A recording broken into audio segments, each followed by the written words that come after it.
അങ്ങനെ ഇറാനിൽ വീണ്ടും യുദ്ധം പൊട്ടിപ്പുറപ്പെട്ടിരിക്കുകയാണ്. കഴിഞ്ഞ കുറച്ചു കാലങ്ങളായിട്ട് ഇറാനും ഇസ്രായേലും അമേരിക്കയും എല്ലാം തന്നെ തങ്ങളുടെ യുദ്ധത്തിനുള്ള സേനകളെയൊക്കെ തന്നെ തയ്യാറാക്കി നിർത്തിയിരിക്കുകയായിരുന്നു. ഇപ്പോൾ കുറച്ച് മണിക്കൂറുകൾക്ക് മുമ്പാണ് ഇറാനിൽ ഇസ്രായേൽ ആക്രമണം നടത്തിയെന്നുള്ള വാർത്തകൾ പുറത്തു വരുന്നത്. ഇറാനിലെ പരമോന്നത നേതാവായിട്ടുള്ള അയത്തുള്ള അലി ഖമനിയുടെ ഏറ്റവും അടുത്ത വാസസ്ഥലത്താണ് ആക്രമണം നടത്തിയിരിക്കുന്നത് എന്നുള്ള റിപ്പോർട്ടുകൾ കൂടി പുറത്തു വന്നിട്ടുണ്ട്. അതിന്റെ കൂടുതൽ അപ്ഡേഷൻസ് വന്നുകൊണ്ടിരിക്കുന്നേയുള്ളൂ. ഏതായാലും ഏതൊരു രാജ്യത്തും ആക്രമണം ഉണ്ടാകുമ്പോൾ അല്ലെങ്കിൽ ഇത്തരത്തിലുള്ള ഒരു സാഹചര്യം പൊട്ടിപ്പുറപ്പെടുമ്പോൾ അവിടെ ധാരാളം പ്രവാസികളുണ്ട്. അവരുടെ ജീവനും കൂടി ഈ ഒരു സാഹചര്യത്തിൽ ആശങ്കയിലാവുകയാണ്. ഇപ്പോൾ ഇറാനിൽ ഇസ്രായേൽ ആക്രമണം നടത്തിയതിന് പിന്നാലെ ഇസ്രായേലിലേക്ക് തിരിച്ചെന്തായാലും ഇറാന്റെ ഒരു ആക്രമണം ഉണ്ടാകാനുള്ള സാധ്യത അവിടെയുണ്ട്. അതുകൊണ്ട് തന്നെ ഇന്ത്യൻ പൗരന്മാർക്കും അതീവ ജാഗ്രതാ നിർദ്ദേശം നൽകിയിരിക്കുകയാണ് ഇന്ത്യ. ഇസ്രായേൽ അധികൃതരും സുരക്ഷാ ഉദ്യോഗസ്ഥരും നൽകുന്ന മാർഗനിർദ്ദേശങ്ങൾ കർശനമായി പാലിക്കണമെന്നും എപ്പോഴും കരുതിയിരിക്കണമെന്നാണ് ഇന്ത്യ പുറപ്പെടുവിച്ച അറിയിപ്പിൽ പറയുന്നത്. കൃത്യമായിട്ട് ധാരാളം പ്രവാസികളടക്കം അവിടെ താമസിക്കുന്നുണ്ട്. ഈ പറയുന്ന രാജ്യങ്ങളിലൊക്കെ തന്നെ ഉണ്ട്. അതിനാൽ തന്നെ അവരുടെ ജീവനും ഈ ഒരു ഘട്ടത്തിൽ വളരെ അപകടം നിറഞ്ഞതാണ്. അതുകൊണ്ടാണ് ഇന്ത്യൻ എംബസി കൃത്യമായിട്ടുള്ള മുന്നറിയിപ്പ് നൽകുന്നത്.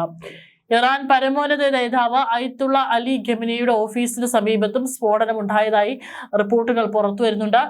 ഇറാൻ പരമോന്നത നേതാവിനെ ലക്ഷ്യമിട്ടുള്ള ആക്രമണത്തിലൂടെ ഇറാനെ സമ്മർദ്ദത്തിലാക്കാനും ഇറാൻ രാഷ്ട്രീയ നേതൃത്വത്തെയാണ് ഉന്നമിടുന്നതെന്ന് വരുത്താനുമാണ് സഖ്യസേനയുടെ ശ്രമം. കരയിൽ നിന്നും കടലിൽ നിന്നുമാണ് ആക്രമണം ഉണ്ടായതെന്നാണ് പുറത്തുവരുന്ന റിപ്പോർട്ടുകൾ. അതേസമയം ഇറാനിൽ ഇസ്രായേൽ നടത്തിയ ആക്രമണത്തിന് പിന്നാലെ തിരിച്ചടി ഉണ്ടാവുമെന്ന ആശങ്കയിൽ നിയന്ത്രണം ഏർപ്പെടുത്തി ഇസ്രായേലും അമേരിക്കയും. ഇസ്രായേലിൽ വിദ്യാഭ്യാസ സ്ഥാപനങ്ങളുടെ പ്രവർത്തനം നിരോധിച്ചു. ഖത്തറിൽ ഉദ്യോഗസ്ഥരോട് സുരക്ഷിത സ്ഥാനങ്ങളിലേക്ക് മാറാനും അമേരിക്ക നിർദ്ദേശം നൽകിയിട്ടുണ്ട്.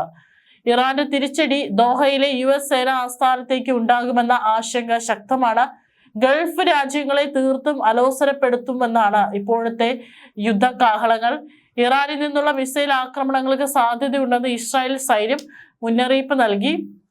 രാജ്യം മുഴുവൻ സൈറണുകൾ മുഴങ്ങിയതായും ജനങ്ങൾ സുരക്ഷിത കേന്ദ്രങ്ങൾക്ക് സമീപം തന്നെ തുടരണമെന്നും സൈന്യം നിർദ്ദേശിച്ചു. രാജ്യത്തെ മുഴുവൻ പ്രവർത്തനങ്ങളും അത്യാവശ്യ മേഖലകളിലേക്ക് ഇസ്രായേൽ പരിമിതപ്പെടുത്തിയിട്ടുണ്ട്. പൊതുസ്ഥലങ്ങളിൽ ജനങ്ങൾ ഒത്തുചേരുന്നതും ഓഫീസുകൾ പ്രവർത്തിക്കുന്നതും ഇസ്രായേൽ സൈന്യം വിലക്കിയിട്ടുണ്ട്. ഇറാനിലെ ഇസ്രായേൽ ആക്രമണത്തെ തുടർന്ന് ഖത്തറിലെ അമേരിക്കൻ എംബസി തങ്ങളുടെ ഉദ്യോഗസ്ഥർക്ക് ഷെൽട്ടർ ഇൻ പ്ലേസ് നിർദ്ദേശം നൽകിയിട്ടുണ്ട്. എംബസിയിലെ എല്ലാ ഉദ്യോഗസ്ഥരും നിലവിലുള്ള കെട്ടിടങ്ങൾക്കുള്ളിൽ തന്നെ തുടരണമെന്നും പുറത്തിറങ്ങരുതെന്നും പറഞ്ഞിട്ടുണ്ട്. ഖത്തറിലുള്ള എല്ലാ അമേരിക്കൻ പൗരന്മാരോടും ഇനി ഒരു അറിയിപ്പ് ഉണ്ടാകുന്നതുവരെ ഇതേ സുരക്ഷാ മുൻകരുതലുകൾ പാലിക്കണമെന്നും അമേരിക്കൻ എംബസിയുടെ നിർദ്ദേശമുണ്ട്. ഖത്തറിലുള്ള മലയാളികൾ അടക്കമുള്ളവർക്കും യുദ്ധഭീതി ആശങ്ക ഉണ്ടാക്കുന്നതാണ്. ഇറാനിൽ നിന്നുള്ള ഭീഷണി നേരിടാൻ നടത്തിയ ആക്രമണമാണിതെന്നാണ് ഇസ്രായേൽ പ്രതിരോധ മന്ത്രി വ്യക്തമാക്കിയത്. എന്നാൽ ഈ നീക്കം മേഖലയിൽ വൻതോതിലുള്ള സൈനിക നീക്കങ്ങൾക്ക് കാരണമാകുമോ എന്ന ആശങ്കയിലാണ് ലോകരാജ്യങ്ങൾ. ഇറാൻ തിരിച്ചടി നൽകിയാൽ പശ്ചിമേഷ്യയിലുടനീളം യുദ്ധം പടരാൻ സാധ്യതയുണ്ടെന്നും രാഷ്ട്രീയ നിരീക്ഷകർ വിലയിരുത്തുന്നു. ഇത് തടയാൻ ഗൾഫ് രാജ്യങ്ങൾ മുന്നിട്ടിറങ്ങുമെന്നാണ് കരുതുന്നത്. പശ്ചിമേഷ്യ വീണ്ടും ഭീതിയിലാഴ്ത്തിക്കൊണ്ടാണ് ഇറാന്റെ തന്ത്രപ്രധാന കേന്ദ്രങ്ങളിൽ ഇസ്രായേലിന്റെ അതിശക്തമായ മിസൈൽ ആക്രമണം നടക്കുമ്പോൾ ഇറാന്റെ പ്രത്യാക്രമണം പ്രതിരോധിക്കാൻ ചാരക്കണ്ണുകളും തയ്യാറാണ്.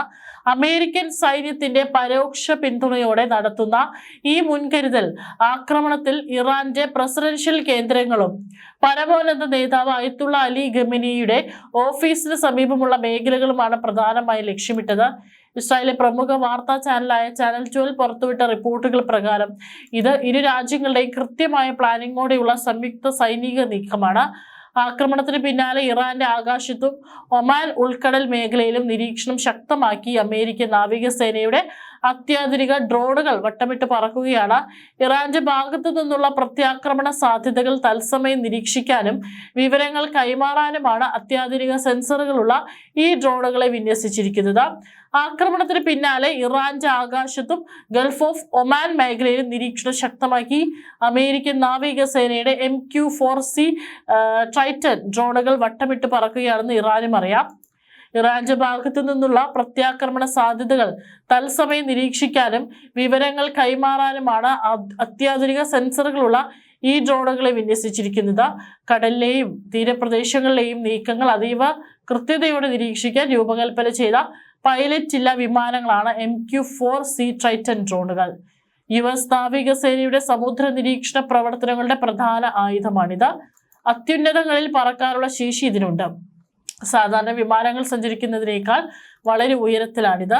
ഒരു തവണ പറന്നുയർന്നാൽ 24 മണിക്കൂറിലധികം തുടർച്ചയായി വായുവിൽ നിൽക്കാൻ ഇവയ്ക്ക് ശേഷിയുണ്ട്. ഒരു ദിവസം കൊണ്ട് ഏകദേശം 2.5 ദശലക്ഷം ചതുരശ്ര മൈൽ പ്രദേശം നിരീക്ഷിക്കാനും ഈ ഡ്രോണിന് സാധിക്കും. 360 ഡിഗ്രിയിൽ ദൃശ്യങ്ങൾ പകർത്താൻ കഴിയുന്ന റഡാറുകൾ, ഇൻഫ്രാറെഡ് ക്യാമറകൾ, സിഗ്നൽ ഇന്റലിജൻസ് സംവിധാനങ്ങൾ എന്നിവ ഇതിലുണ്ട്.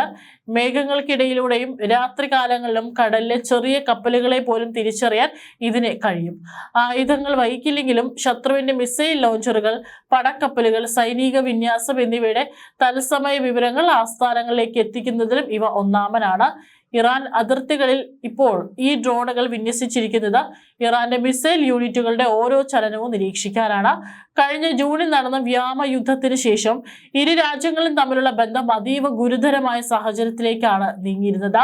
ഇറാന്റെ ആണവ ബാലിസ്റ്റിക് മിസൈൽ പദ്ധതികൾക്കെതിരെയുള്ള മുൻകരുതൽ നടപടിയായാണ് ഈ ആക്രമണമെന്നും ഇസ്രായേൽ അവകാശപ്പെടുന്നു. ശനിയാഴ്ച പുലർച്ചെ ആരംഭിച്ച ആക്രമണത്തിൽ ഇറാന്റെ പ്രധാന ഭരണ കേന്ദ്രങ്ങളും ലക്ഷ്യമിട്ടിട്ടുണ്ട്. ആക്രമണം ശക്തമായതോടെ സുപ്രീം നേതാവ് ഖമേനിയെ സുരക്ഷിത കേന്ദ്രത്തിലേക്ക് മാറ്റിയതായി അന്താരാഷ്ട്ര വാർത്താ ഏജൻസികളും റിപ്പോർട്ട് ചെയ്തു. ഇറാന്റെ തിരിച്ചടിയെ നേരിടാൻ അമേരിക്കയ്ക്ക് കഴിയുമോ എന്ന ആശങ്കയും ഈ ഘട്ടത്തിൽ ശക്തമാണ്. ഖത്തർ അടക്കമുള്ള ഗൾഫ് രാജ്യങ്ങളിൽ അമേരിക്കയ്ക്ക് വലിയ സൈനിക കേന്ദ്രങ്ങളുണ്ട്. ഇസ്രായേലിലേക്ക് മാത്രമല്ല ഈ ഗൾഫ് രാജ്യങ്ങളിലേക്ക് മിസൈൽ അയക്കാൻ ഇറാന് സാധിക്കും. ഇത് മുന്നിൽ കണ്ടാണ് അമേരിക്കൻ നാവികസേനയുടെ അത്യാധുനിക നിരീക്ഷണ ഡ്രോണുകൾ ഇറാനിയൻ അതിർത്തികളിൽ സജീവമായിരിക്കുന്നത്. ആക്രമണത്തിന് ശേഷം ഇറാന്റെ ഭാഗത്തു നിന്നുള്ള പ്രത്യാക്രമണ സാധ്യതകൾ നിരീക്ഷിക്കാനും കൃത്യമായ വിവരങ്ങൾ ശേഖരിക്കാനുമാണ് ഈ ഡ്രോൺ നിരീക്ഷണം. കഴിഞ്ഞ ജൂണിൽ നടന്ന 12 ദിവസത്തെ വ്യോമയുദ്ധത്തിന് ശേഷം ഇറാൻ തങ്ങളുടെ ആണവ പദ്ധതികളുമായി മുന്നോട്ട് പോയാൽ വീണ്ടും ആക്രമിക്കുമെന്ന് അമേരിക്കയും ഇസ്രായേലും മുന്നറിയിപ്പ് നൽകിയിരുന്നു. ഇത് അവഗണിച്ചതാണ് നിലവിലെ വലിയ സൈനിക നീക്കത്തിന് കാരണമായതെന്നും കരുതപ്പെടുന്നു. ഇതോടെ പശ്ചിമേഷ്യയിൽ വീണ്ടും വൻ യുദ്ധഭീതി പടർന്നിരിക്കുകയാണ്.